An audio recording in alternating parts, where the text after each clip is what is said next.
actually up walking around, and you'll see that I talk with my hands a lot, so you'll have to bear with me. So the mascara part, I think the biggest key to any club success is being present. Get up, dress up, and show up. That's so key. I mean, you guys are all here.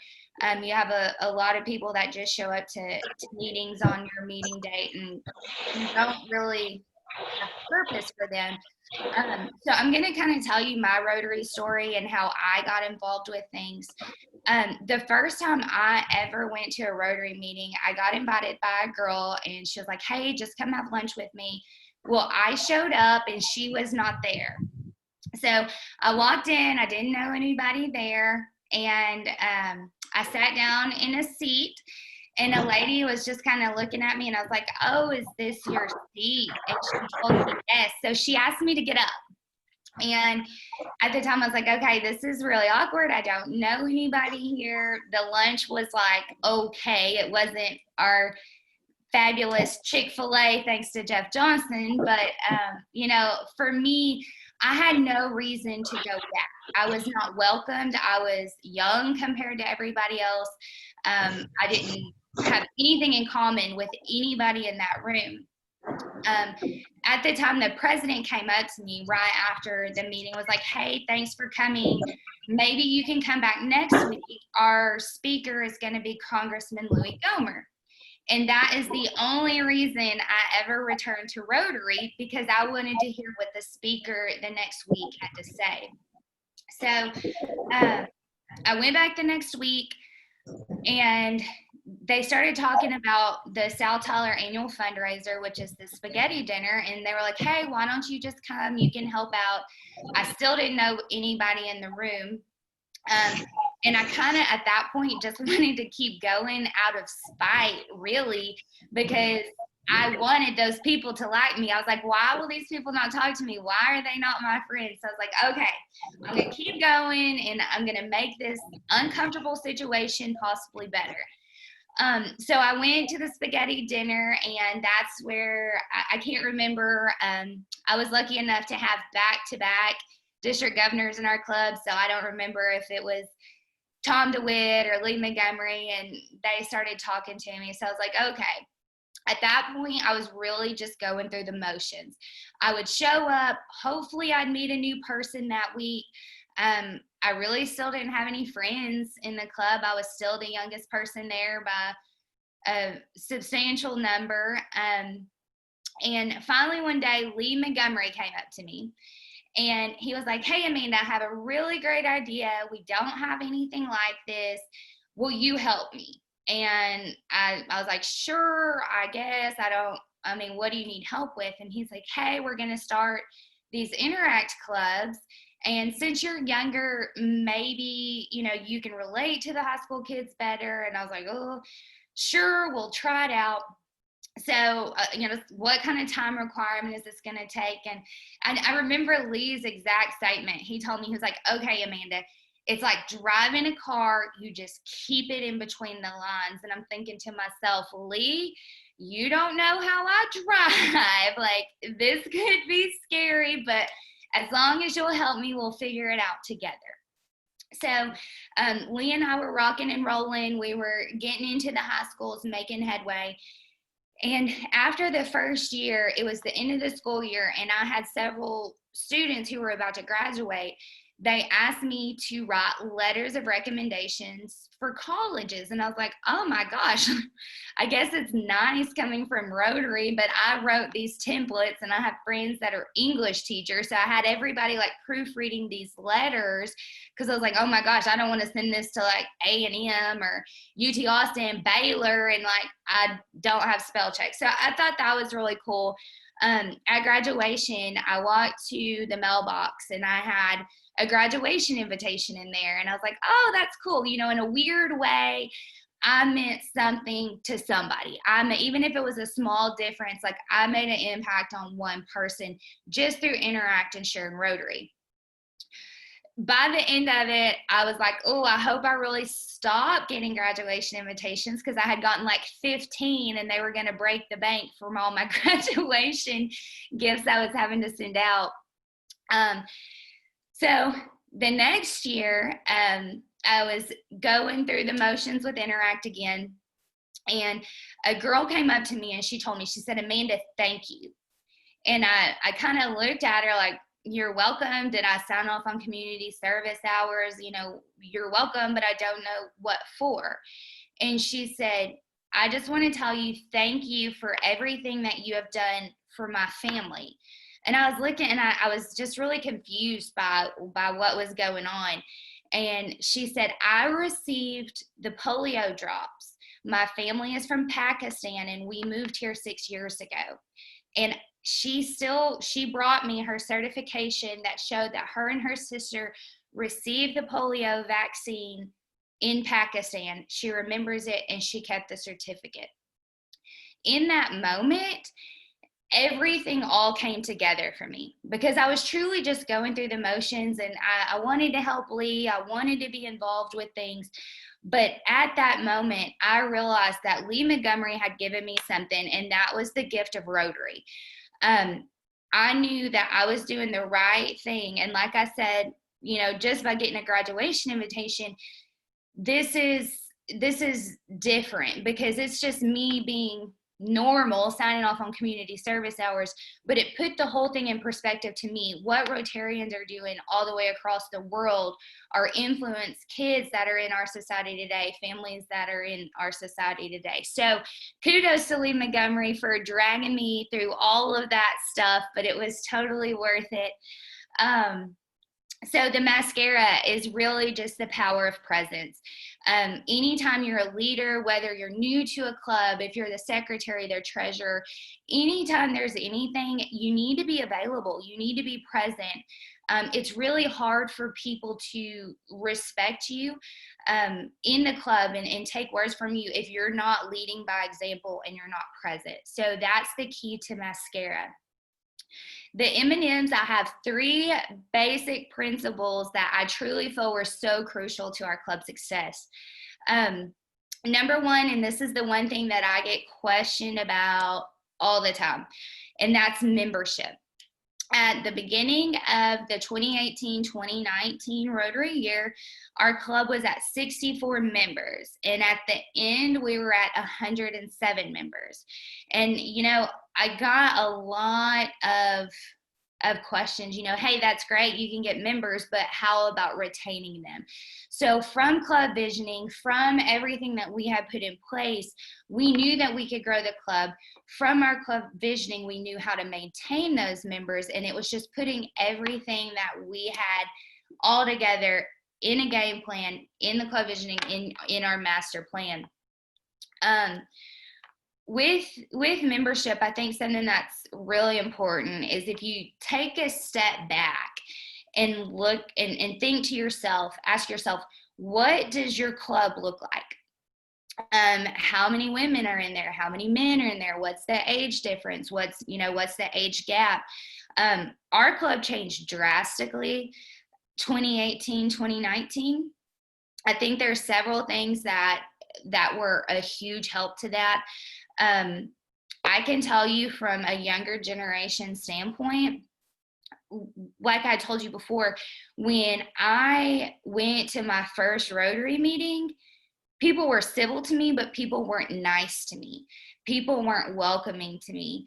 To a lot of people my age that are new in their careers, that, you know, aren't established, you walk into a room of suits and ties, and that's very, very intimidating. And I think it's really important as a club that you're able to break those barriers, and you're able to break the fact that we're not all the same. All our jobs are different.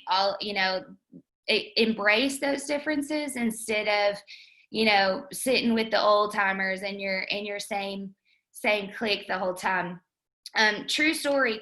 When I go and speak at these conferences, I was in St. Louis, and typically when I speak, I dress like I normally would, not in like a dress and heels, like going to work. But I dress like you would probably see me on a Saturday, because I've had people tell me, you don't look like the average Rotarian. You don't act like the average Rotarian. Well, what does a Rotarian look like? I mean, that's really a true statement that I've received a lot. So I had missed the morning meetings. I was the lunchtime speaker.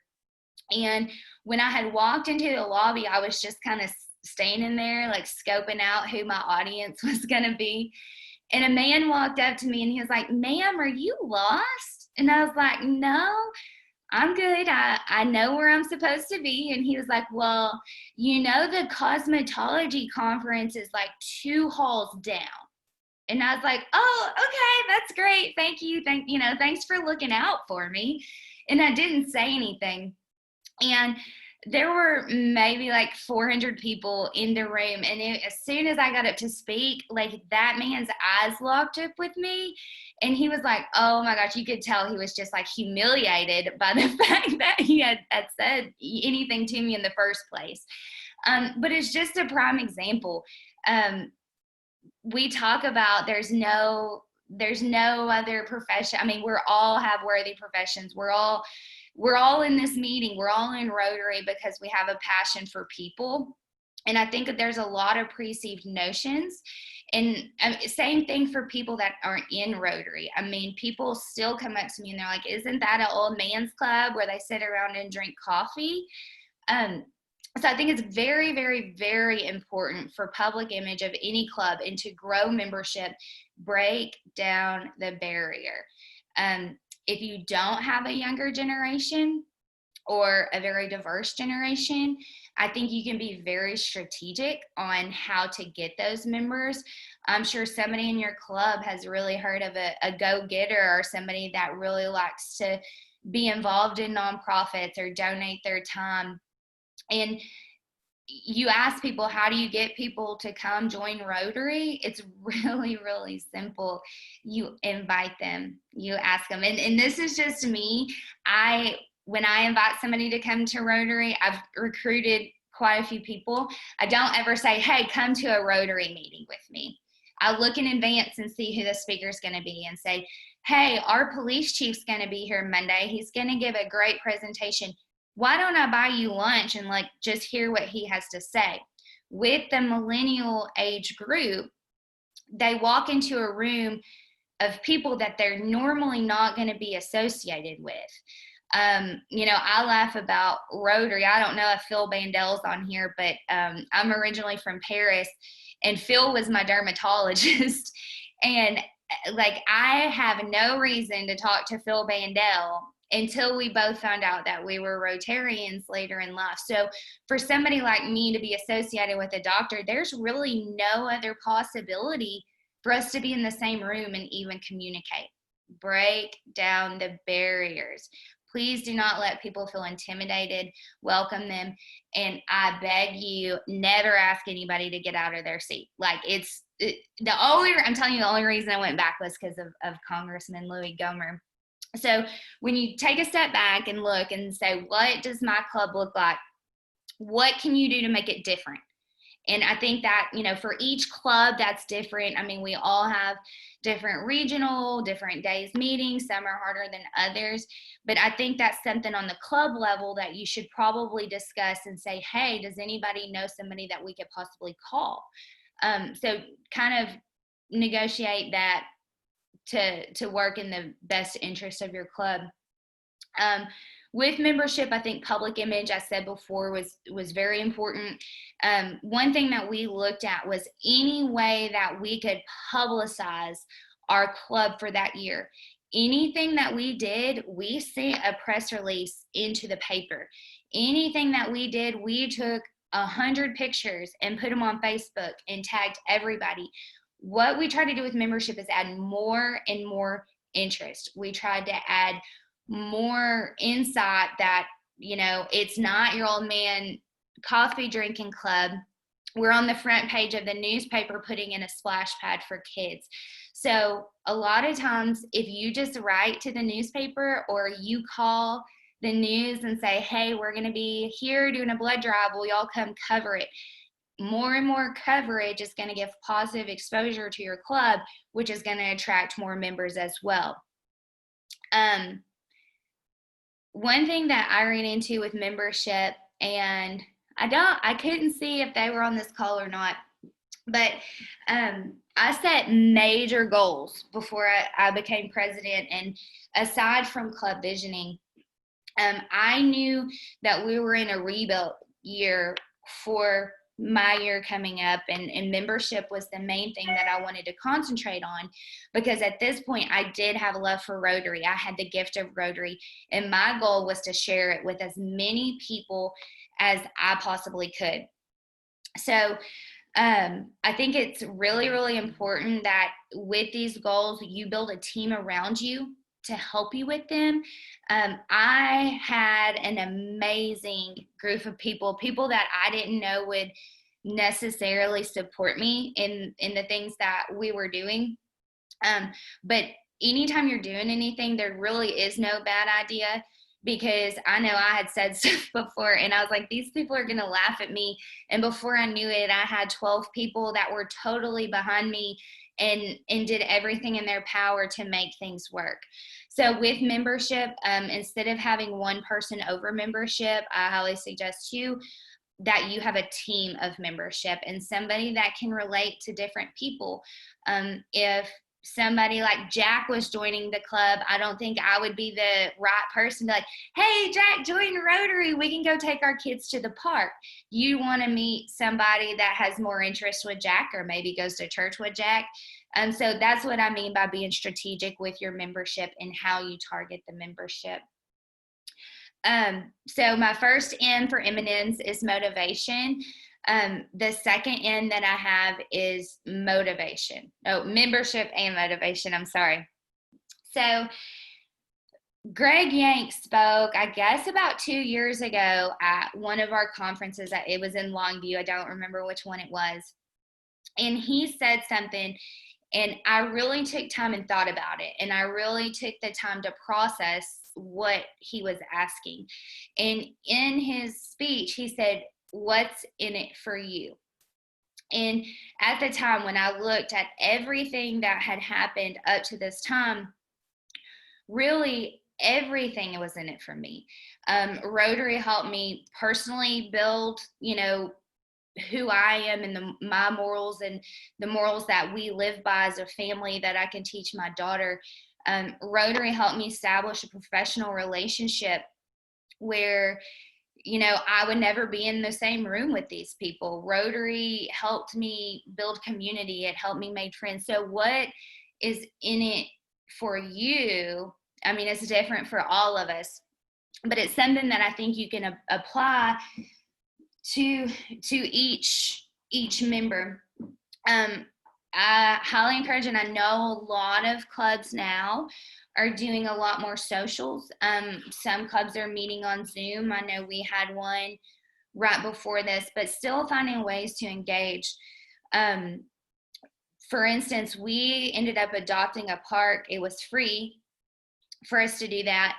And we meet once a quarter. And I know when we first started doing that, I have a 7-year-old little girl.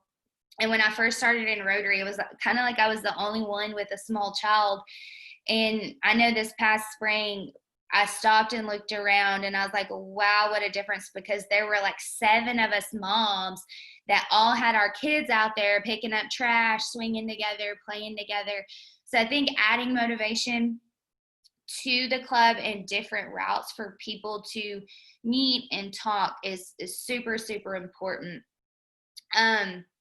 I'm about to say a bad word that people normally don't like.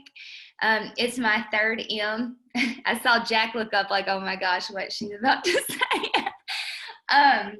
This is something that people have a really, really hard time with, and that's millennials. Okay. We act different, we think different, we do things different. And I personally have even ran into members that have been in the club have said to me, Tom DeWitt have said to me, historically, we have done it this way, or in the past, this is how we do it. You guys, that word historically makes me cringe, because we all know that service organizations are dying, okay? My husband's in the Masons, and he's the youngest person by like 40 years. So when I look around Rotary, like, I'm truly excited to see life. I'm excited to see younger members. I'm excited to see people engaged. But doing things historically are not always going to work. What we're doing right now is a prime example. I mean, if this would have happened a year ago, none of us probably would have saw each other. None of us would have communicated. We all would have lost touch. So being able to take the next step and not do things historically is okay.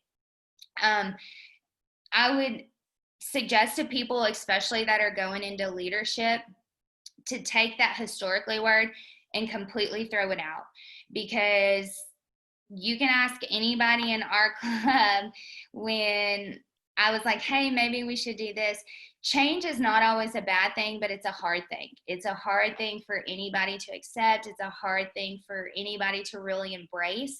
But if you do it gradual and you do it with support, you're going to be totally fine. What I found with change too is that who you really feel like you're going to have pushback from, or who you're going to have problems from, you won't. Because anybody that supports you in your ideas and anything that you're going to do, and a true Rotarian is going to help push you through anyway. So with our membership, with our motivation, and just bringing fresh ideas and new ideas is truly, it kind of all coincided together to build it into something way more. I think all clubs kind of get to the point, and I see this a lot traveling too. They get to the point where they're kind of stagnant, and it's, what can we do to make a change to grow from it? I think with our club, and I could be wrong about this. This is just me speculating, but we did get a big increase in a younger generation to our club. For that, it's a lot easier for somebody 25, 30 years old to come talk to me and say, hey, what's Rotary about? So I think it's real key to add the millennials, use the millennials, and do exactly what Leigh Montgomery did with me. Give me a job, make me feel important, and give me a reason and a purpose to be there. When we started going over the board and the whole what's next for the 2018, this was even before we did club visioning, I learned real quick, there really is not Rotary police, and nobody's really going to do anything to you unless you do something really wrong. But I wanted to get more people engaged. I wanted to have more people have purpose and have a reason to be there. For our club, we had never received the presidential citation. So we all came together and we made a presidential citation chair. And all he did was get on there and track our community service hours every month. He went and made sure we were checking all our goals off. I know they're muted right now. I can't even think of all the things that we ended up adding, but our normal board of 6 turned into 20. And those 20 people had 3 or 4 people underneath them helping them. And even though we had 109 members, we still had everybody very well engaged. For our annual fundraiser, the spaghetti dinner, we had 100% participation. We had 100% of our members bring in money to our fundraiser. And that's because we had so many people on the back end that had a team, and we made those phone calls. So I think it's really important. Build your team. You have to show up. The biggest thing is the mascara. Show up, the power of presence. Your membership, your motivation, and please be nice to your millennials. I promise we're really not all bad. To talk about millennials, I'm going to tell you a quick story, and it's about me. That's what millennials do. We talk about ourselves. So a little about me. I was in college, and me and my friends, we saved money. We had like maybe $4,000 to our name, which at the time we thought that was a whole lot of money, and we were going to go on a trip. We didn't know where we were going. We didn't know what we were doing. We were just going to get in the car and go. So we did. We made it through the south in the United States, made it to Florida. We jumped on a boat, in Miami. We went to the Bahamas, the Turks and Caicos. We were gone for about 7 days, and we had like $200 left to our name. So we're like, oh, we need to go home. So we came home. I thought it would be a really grand idea to work on a cruise ship. And I thought about it, and that was like a really bad idea. So I Googled how to become a flight attendant. Went to an open interview. I had to borrow $100 from my parents because I was broke. And I bought I Googled what you're supposed to wear to an interview. So I bought a Navy suit from JCPenney's that I borrowed the money from my parents for. And I went, and miraculously I got hired. And 7 days later, I moved to Atlanta, Georgia. And right before I left, my parents sat me down. I probably shouldn't tell y'all this, but my parents sat me down, and they're like, Amanda, like, if you need help, if you're on drugs, like, what are you doing? Like, we can really help you if you need. And I was like, this is something I just really want to do. I sold my pots and pans, my kitchen utensils, my couch. I literally sold everything that I had so I could afford to move to Atlanta. And I even sold my dog. Like, I had the cutest little Shih Tzu. His name was Riley. I used to carry him around everywhere with me in my purse. He was like my pride and joy. His hair was always in pigtails. So I even literally sold my dog. I moved to Atlanta. I ended up being an international flight attendant. I did that for 5 years.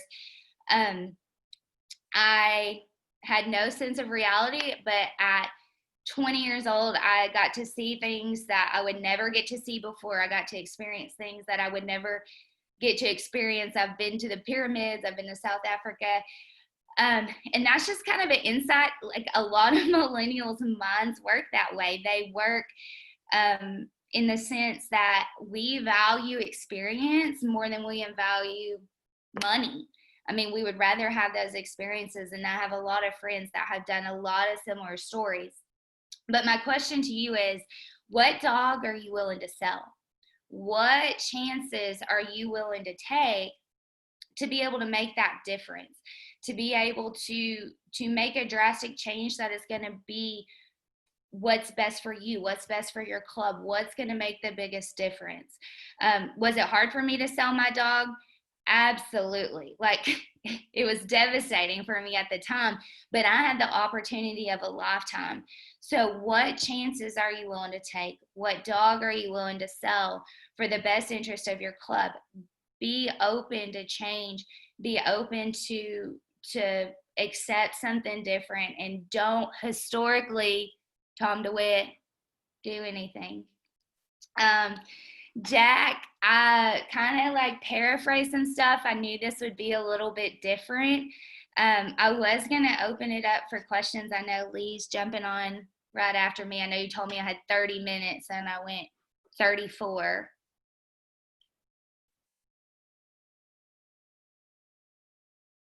Do I have to unmute you, or does Shirley do that? I just unmuted myself. Okay. Amanda, thanks so much. I appreciate it. From hearing you, I'm sure all of us understand why you were selected as a distinguished recipient of the Bill Campbell Award in 2019, and how you grew South Tyler to receive a presidential citation. We really appreciate your talking to us this evening, and I hope you and Dylan are enjoying the farm and the experience with the chickens, and we'll look forward to hearing from you on that at a different time. Thanks, Jack. I really appreciate the time. I hope everybody is enjoying quarantine. It's almost over. Yes, thankfully. So, thanks very much. Our next two speakers are Leigh Montgomery and Sam Scroggins. United States Army officer with 6 years active duty, having served 3 in the European theater. As a civilian, he served as a financial advisor for over 40 years. Leigh was invited to join Cedar Creek Rotary in 2003 and has now been a Rotarian for 17 years. He was district governor in 2016 and 17. And he now serves as district membership chair. but has been quite active in district visioning as an AG, Okay. as well as serving his club as treasurer and president. He and wife Debbie are expecting their 12th grandchild in May. Sam Scroggins is an Eagle Scout and a U.S. Navy veteran, and he and his wife Martha are now quite happy to be living the dream in East Texas. He is Secretary Treasurer of Quitman Rotary and is an AG of Area 9, including Wood County and Big Sandy.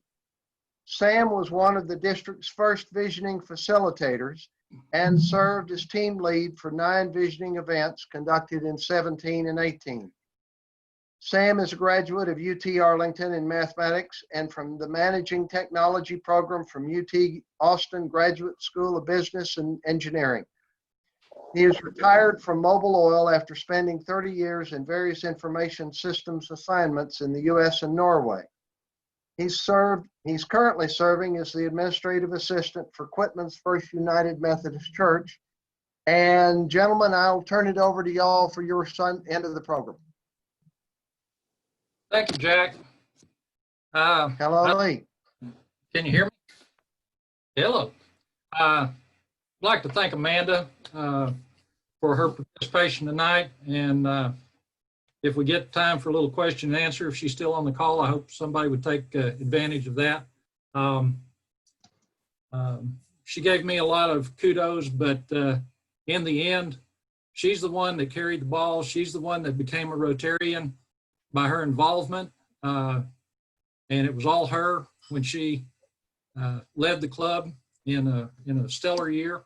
So really, all the credit goes back to Amanda for her growth as a person and as a Rotarian. It was fantastic, and I really like now I understand the mascara and the membership, and I may have to work on my feminine side and get some mascara. I don't know. The couple of things I'd like to mention to you. I won't take a lot of time. I'd like to really get Sam involved here because I think he's got the real message that we want to hear, another real message we want to hear tonight. But let me just kind of recap a couple of things that I looked at on from Rotary reports on membership. We have 24 clubs that have had increases since July the 1st this year. So that's quite remarkable. We got 24 clubs headed in the positive direction, anywhere from Big Sandy gaining 1 member, which is a 10% increase, to a couple of others. I'd like to give recognition to the large increases. We've had anywhere from 1 to 8 members in these different clubs, these 24 clubs. Marshall has a +8. Mineola has a +8. Texarkana, Arkansas, the Wilbur Smith Club has a +7, as well as Cedar Creek Lake has a +7. And there's a smattering in between 1 and 8, so in the other clubs. Also, I'd like to give special recognition to Longview Gregton Club that created an E-Club and has 21 members. So collectively, the 24 clubs added 40 members. So we're a gain of 40 for the year. And when you throw in the E-Club for 21 members, the district is up 61 members since July the 1st. And I would hope that clubs are taking some initiative to have engagement, virtual engagement with their members, if not telephonic engagement, and checking in on each other, seeing how they're doing. And, you know, some folks are going through a job crisis, employment crisis, an income crisis. We need to be sensitive to our members in that regard. And if they're having difficulty with dues, membership, participation, think about alternatives. Maybe they could transfer to another club. Maybe they could participate in an E-Club, or your home club might look at a satellite situation create a satellite situation where they could meet at 5:30, 6 o'clock at night for 30, 45 minutes, or go online and do a virtual meeting as a satellite club. There are a lot of flexible options. Historically, Amanda, we've never done it that way. So let's think out of the box. Let's think in terms of current times and what we can do to meet people's needs today. I would like to share with you, I think Shirley taught me how to do this earlier today. Uh-oh, I'm trying to find the screen. Okay, let's try this. I think she gave us, where did it go? Okay. Oh, wow, there it is. She actually gave me a title page, which I thought was pretty cool, Membership Minute. Okay, so we've already gone a couple of minutes on that one, but let's get to this one. I received an email from Rotary International. I can't take credit for this, but I will share it as much as I can. 4 ways to engage members online. We've talked about that a little bit, but you can present membership webinars and speeches from different conventions. You can go to Vimeo and pull those down. You can get updated state of membership presentations for your next meeting. You can have different professional development opportunities from the Learning Center, anywhere from leading change to building public image. And just encourage your members to exchange ideas. Ask them what their interests are, what they would like to see. But you can maybe seed some of that with different learning topics from the Learning Center. So go to rotary.org/membership and look for some various ideas that you might be able to employ. So this will be in our district bulletin that Shirley will be publishing here in the 1st of May. So you'll see this again if you didn't get a chance to write this down, capture all of this. It'll be coming to you in the district bulletin online. So with that, I see a lot of good faces out there. I miss you guys. Anywhere from Texarkana to Cedar Creek, and we got some Oklahoma participation and all the way down south. So this is great. I'd like to say a word about what Sam's going to talk about. I'd like to kind of tee it up for him. Visioning is available. Visioning is important. Visioning helps you build membership. Why? Visioning can help your club really identify yourself. You really create your own culture. You define your culture. You define what your interests are, your strengths are, where you want to go as a club in 3 to 5 years. From that exercise, that is a guided exercise, but you really have the input, you have the control as to what you want to be in the coming years. But from that exercise, you kind of see the type of folks that you want to have as your members. And if you want to target a group or think about different individuals, it really helps you frame that, and you talk to those folks about what your club's engaged in. And I think one of the things that I would add to Amanda's speech, in addition to her membership and motivation, was her enthusiasm. So hopefully when you talk to folks and you talk about the program, like she said, she wanted to see the congressman, she wanted to invite people to see the police chief. I think she did it with a high degree of enthusiasm. And who wouldn't want to go? Big smile, big hair, lots of mascara. It's all there. So anyway, unfortunately, Sam and I don't have all that mascara going for us, but I'd like to give the program over to Sam and let him take it away. You're talking about the Beauty and the Two Beasts, right? Yeah.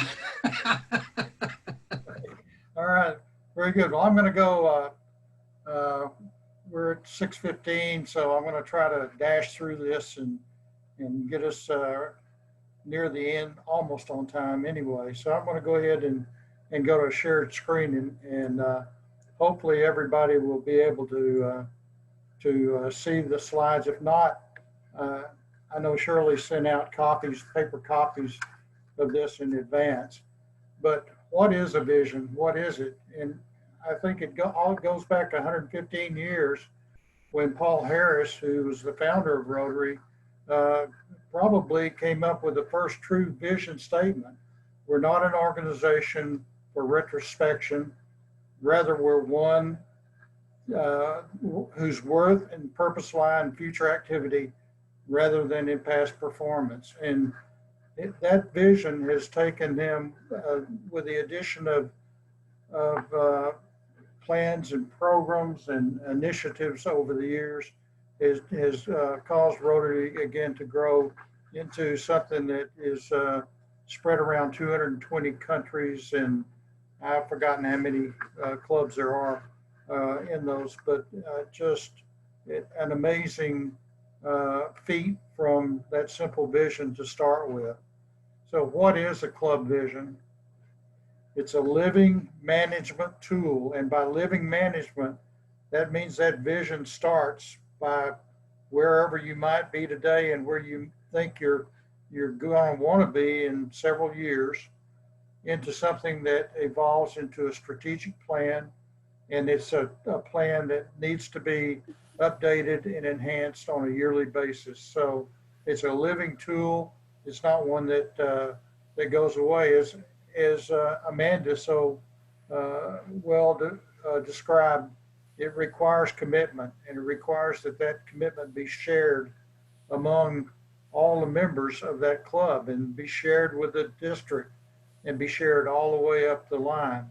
It sets that stage for the long-term direction, where you want to be, how you're going to get there, your tactical plans, your strategic plans, and so forth. And then it finally creates that framework that's needed to establish your goals, not just on an annual basis, but again for that 3, 4, 5 year period. Sam, may I interrupt a minute? I do not see your slide.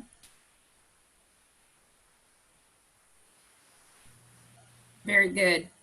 You see it now? Yes, thank you. Okay, I apologize for that. We're now on the third slide. Why is a plan needed in the first place?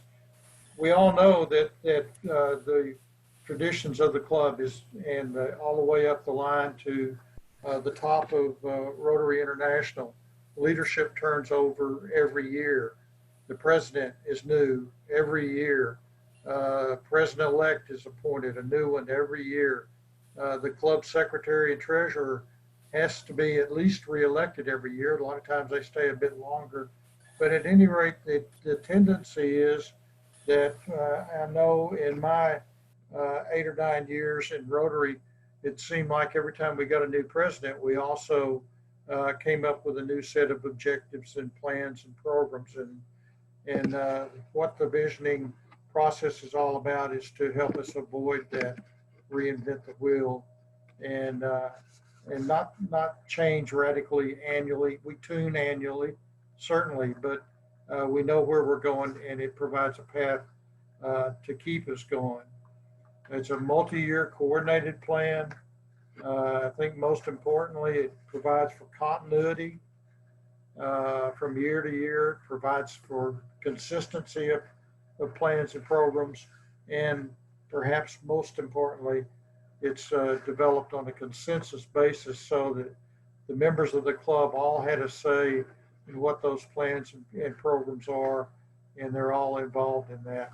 And as Leigh mentioned earlier, it encourages membership growth, membership retention, and certainly helps to develop new leaders.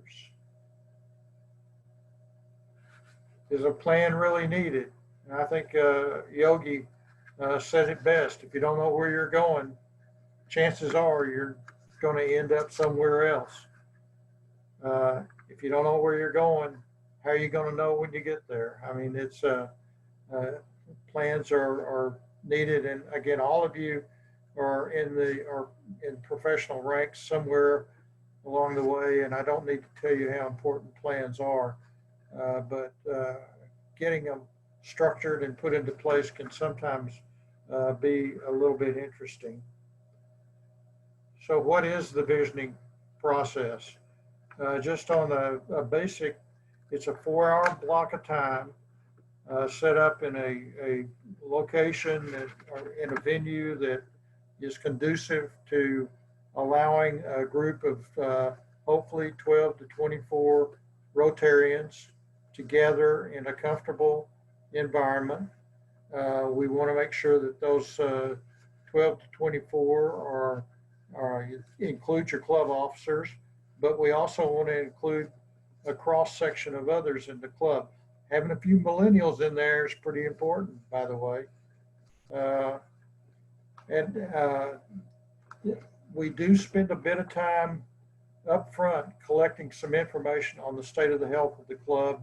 We want to know from your club president, your club officers, what kind of shape that club is in. And when I say we, I'm talking about the team of folks from the outside that are going to come in and help facilitate the visioning process. We go through introductions. In the beginning of the session, we go through an overview of what's going to be taking place for that 4-hour session. And finally, and important, is having some suitable food and snacks to go with it. 4 hours is a long time to be hanging around, and we want to make sure everybody stays as comfortable as possible. The visioning process, once we go through the introductions and so forth, we advance the clock 3 years. So right now is 2020. When we begin the visioning process itself, the exercise, that date becomes 2023, 2024, that time frame. At that point, we give the members some quiet time to spend collecting their thoughts on where they believe their club should be.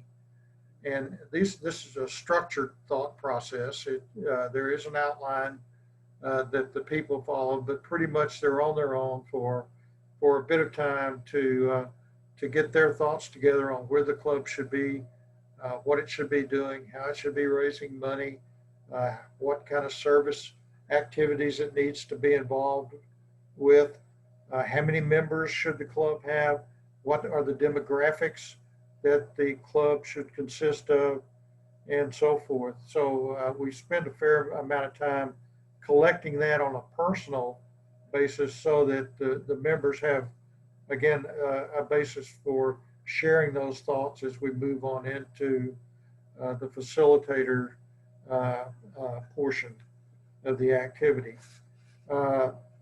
Once that is pretty well set, the team of facilitators, and I'll mention that each event has 4 facilitators.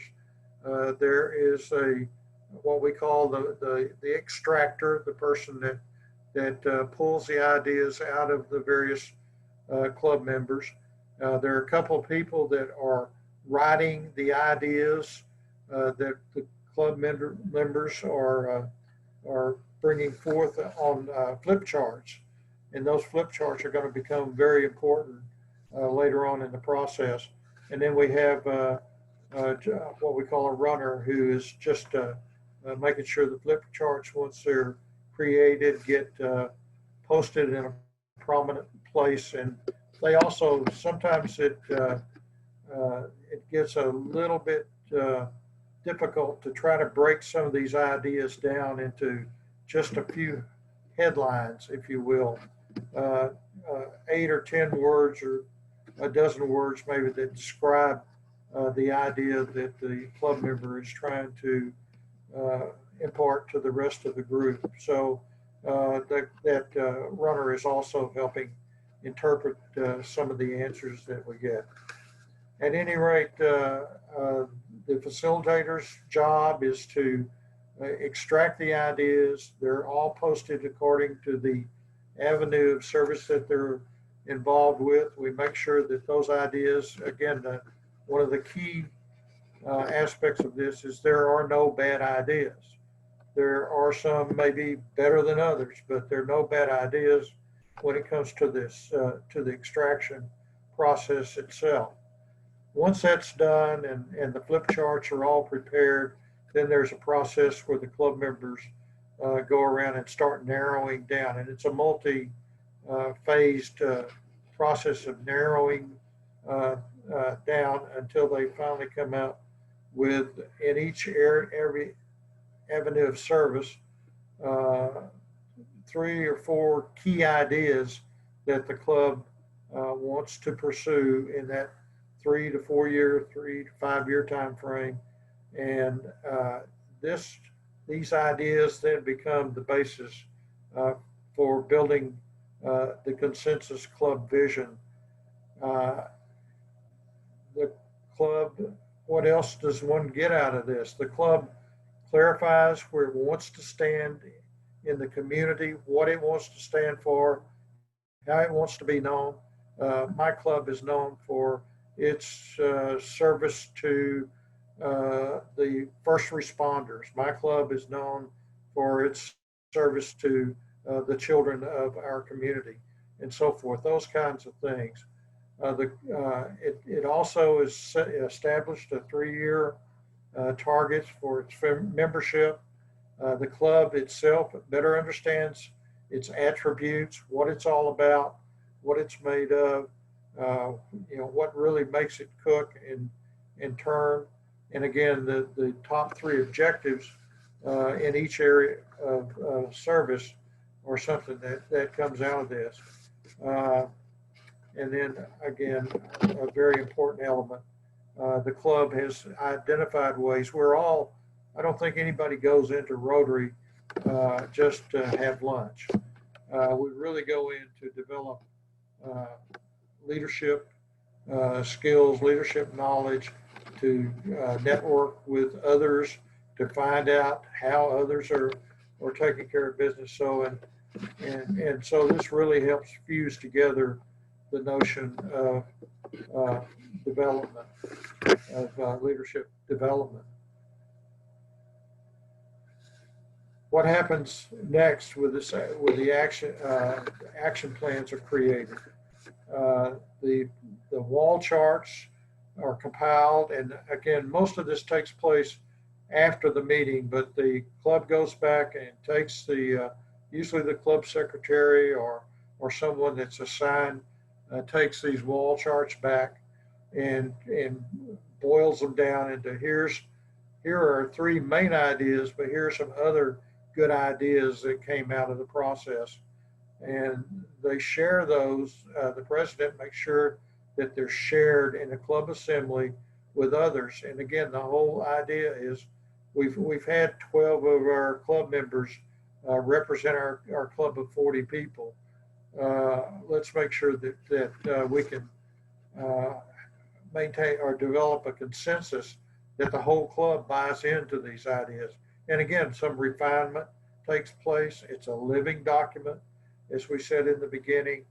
But once you have the buy-in from the club that, yes, this is what we want to pursue, this is where we want to go, then a development team is put together by the president.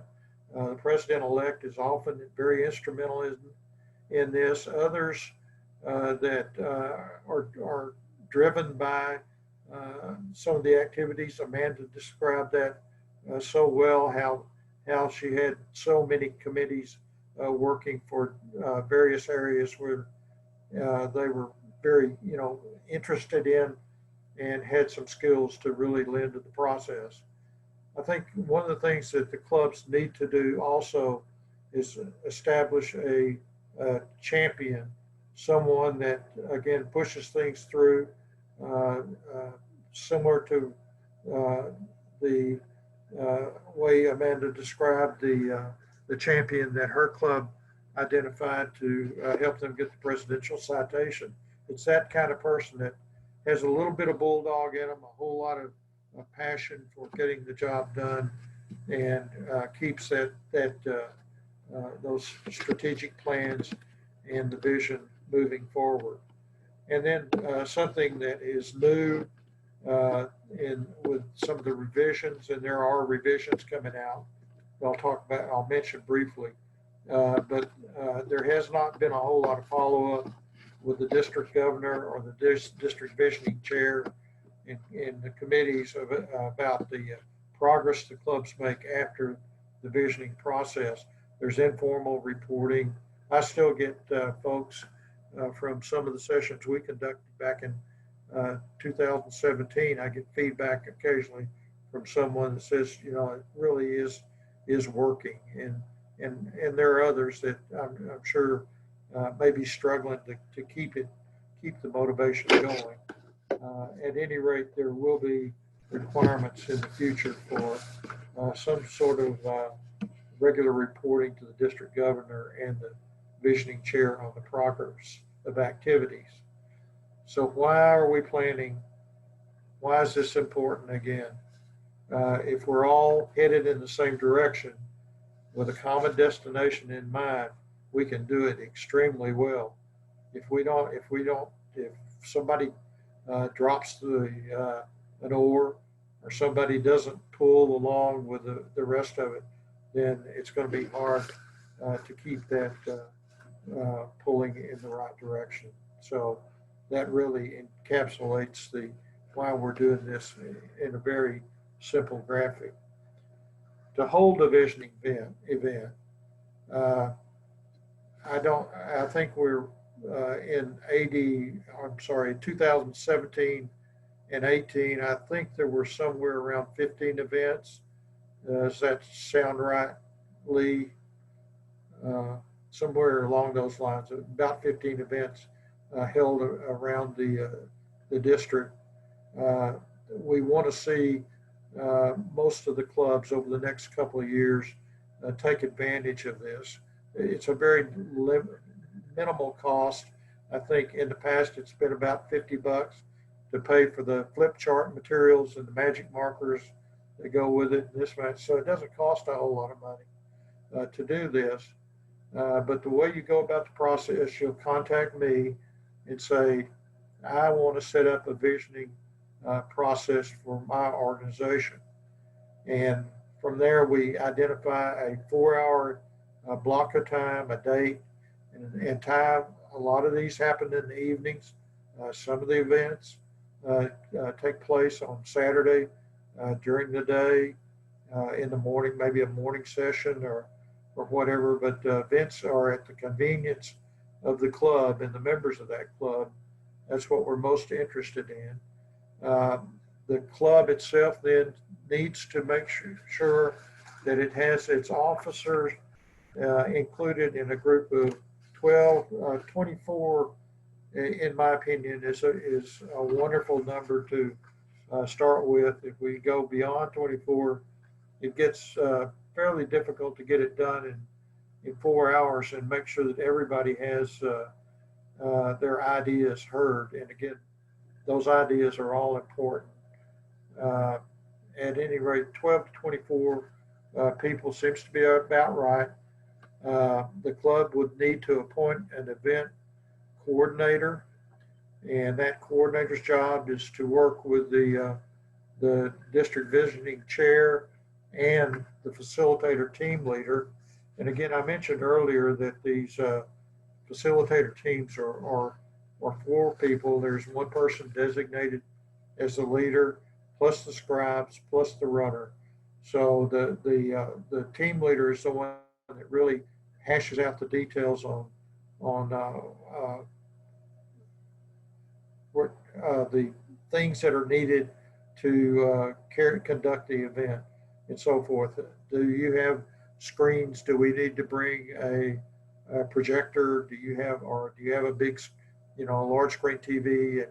And usually the team is going to bring its own computer along with the information it needs to conduct the session. There's a need to secure for the coordinator to secure an appropriate venue, and this again has to be a room that's large enough to accommodate the folks that are going to be present. You want U-shaped tables, the room set up with this in a horseshoe shape with the participants on the outside of the horseshoe and the facilitating team working in the middle, and with the slides and so forth that they're going to be using in the flip charts later on. The coordinator will need to order the food and refreshments, and we've had some great food. I think when I think about great food, I think about Jeff Johnson and Chick-fil-A. That's always a big winner. So, Jeff, we salute you for that. What you did when we met with South Tyler. And at any rate, Thank you, Sam. Written. Yeah, go ahead. We appreciate that. Thank you for that Chick-fil-A. Oh, yeah, that's a little commercial. There are some written materials that are going to be needed in advance of the event, and it'll be the job of the club's event coordinator to make sure that those documents are presented to the event facilitator team lead prior to the meeting itself. So that's really the way you go about setting up the meeting itself. Most of these meetings do push 3.5 to 4 hours. There are some changes that are underway at the zone level. The teams are revamping some of the activities, and we're thinking that it's probably going to be a little bit more efficient, and maybe that full 4-hour period won't be used anymore, or maybe if it is used, it'll be used for something that again adds productivity to the activity. Then I know you're all pleased to know, here's the last slide. We do need to identify a group of facilitator volunteers. And what we would like to see is that each district, there are 9 districts, 9 areas in our district, that each of those areas provides 2 people to become volunteer facilitators. And it really is a fun role. I know the first time that I was involved with this, it was Jeff Johnston and myself, Laura Seal, McDonald, Mike Groom. We had a wonderful team in our first session, and I think I now have 3 friends that I didn't know very well before. So there's a lot of value in becoming a facilitator itself. You get to meet a lot of Rotarians, and most importantly, I think you get the feeling that you're doing some real good for those clubs that you help volunteer to assist in bringing out their plans and programs. There are new manuals and scripts being developed. They were targeting those to be completed in May so that training could begin in June. I don't know what coronavirus may have done to that schedule, but I know most of that team was working remotely anyway. So hopefully that they made good progress on the revisions to the manuals and scripts that have been used in these various events. There will be a day of training scheduled once those scripts and manuals have been revised. We're hoping, we've already let the zone folks know that we would like to do this sometime in June or early July so that we can get started perhaps in the middle to late part of the summer on with a new approach to the visioning events. And then finally, one thing that's important is when we do an event, that if someone's in area 9, for example, my area, that we pull the facilitators out of other areas, and it could be adjacent areas or something. We just we think it's more effective to have them come from a different area than perhaps is not as closely associated with the club. Again, the most important thing that the facilitators are doing, they're not seeding ideas. They are not planting ideas in clubs where their vision should be, what their plans and programs should be, what their membership should be. They're extracting from the membership of that club what they believe their club should be all about. So with that, I've gone over a bit of time, but I'll wrap it up and see if there's anything that we want to do. So I'm going to stop sharing right now. Is anybody left out there? Yeah. Pam, Leigh, thank you all so very much. Certainly appreciate it. The importance of visioning was stressed quite a bit by our incoming Rotary president, Holger Knapp, in saying that by the end of this year, he So wants this has been a all fabulous clubs success. to have done the visioning.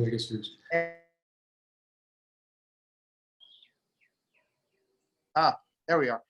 Holger Knapp had asked that based on the importance of visioning, that all clubs have completed the visioning process by the end of this next year, and that if you had already completed the visioning, that you review it once yearly to make sure that you were still on track.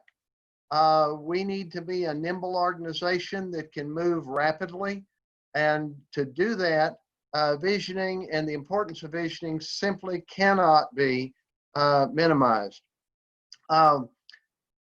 It's also the way that we touch the future. Amanda spoke a little bit about that, and we'll get to questions here in just a sec, and my apologies here, but it's very important that we understand where everybody is coming from, and there's no better way to do that than through visioning. Going to questions here for a little bit, and if you've not asked the question, if you go on and type it, or if you just raise your hand, that'll work. Gary George asked, and this will probably be for all three of you and perhaps for Jim Finstrom, when are we going to be able to get back to weekly meetings? Rotary International right now is saying the end of the year 2020 for in-person meetings, but they're discussing that and they're waiting for the disease to start spiraling downwards so that we can see downward progress and not be watching it more deaths and more illness. But I'm encouraging everybody to strongly look at all that we're doing tonight to continue and involve themselves in Zoom and meetings, social distancing because of the concerns about that. And John may have some thoughts about that. He's been involved in that also. John Jetter. Yes, I think what Rotary International, as far as the international level, the zone level, and maybe even to some aspects, some of the meetings at the district level, what they're concerned about is that we are such an international group. We have a lot of people moving about the world from country to country, and that's really difficult in protecting those people, number one, and number two, preventing spread of the illnesses. For example, my son just returned from Bangkok, and all of those Southeast Asian countries have really low rates of infection, and it's because they slapped their borders shut and really have enforced people coming and going. So even if you had people moving about internationally right now, as they entered a country, they would have to quarantine for maybe 14 days before they could move on to a meeting. So from the level of Rotary International, that's why they're projecting on out to the end of the year, December 31st. There's an awful lot of zone institutes and pets and other things that there's a lot of international participation in, and a lot of those events are large, like the International Convention and the Zone Institutes and some of the pets. And so they have contracts that are projecting out sometimes 2 or 3 years. And so they need to go ahead and cancel those so that they don't end up paying a bunch of cancellation penalties. So I think from a standpoint of particularly zones and any international board meetings, et cetera, those are not going to be face-to-face through December 31st. But I believe that they are excluding the individual clubs to decide for themselves. Remember, the clubs are individual entities. They are chartered by Rotary International, but they are their own associations or corporations, as the case may be, and they're scattered all over the world. Situations, typically, you're not going to have very many people moving from one country to another to go to a Rotary Club meeting. So it's my understanding from what I've heard is that the clubs are free to evaluate their particular situation and what their club members want to do. But I think Rotary is those clubs be extra careful, because although we're growing in the number of millennials that we have in our clubs, Amanda, we still have a large percentage that are in that high risk group.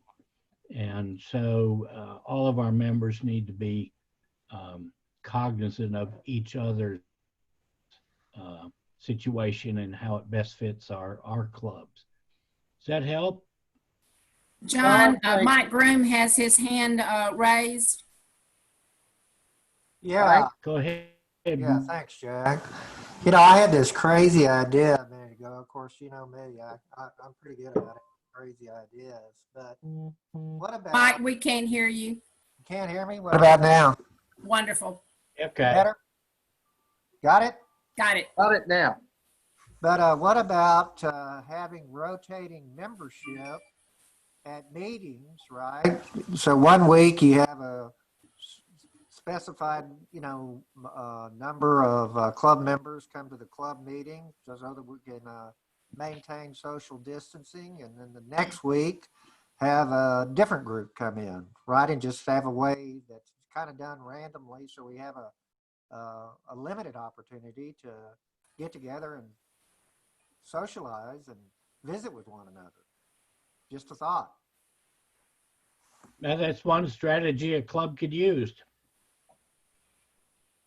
You know, again, I think every club has to come up with what works best for them. If you've got 15 members and you're meeting in a 400 square foot room, you might be able to have all your members there. But if you've got 200, might be a little difficult to squeeze everybody in and still maintain the separation. So good idea, Mike. Well, thank you, John. Thanks. Do we have any further questions of the speakers tonight? If not, thank you so much, Amanda, Leigh, and Sam. We very much appreciate y'all coming and presenting. And thank you again to past district governors. I'm sorry. Thank you again for past district governors Tom DeWitt, Judy Guthrie, Ted Huffines, John Jetter, Leigh Montgomery, And thanks for the other G-Line members, Mike Groom and Carolyn Franks, for being online throughout. Thank y'all for all being here. Let's see, I had asked Jim Finstrom if he would be willing to dismiss us with a prayer. Father, we gather by Zoom, and we know that that's a technology that you know about, and we thank you for the opportunity we have to use it. We know that we're about service, Father, and we ask that you guide us and direct us in the service that we do. Just let us be better servants for you, Father, and do what's pleasing. Give us the wisdom to act. Protect all of us as we go forward, and give us those thoughts and engagements and ideas that will keep Rotary active in the world, and you see the good that it does. And we ask that you let us measure our role by the four-way test and all that things we think, say, and do. In your son's name, we lift up this prayer. Amen. Amen. And our district training assembly is adjourned. Night, night. Bye, y'all. Night, y'all. Good night, everybody. Good night. Good night. Stay safe.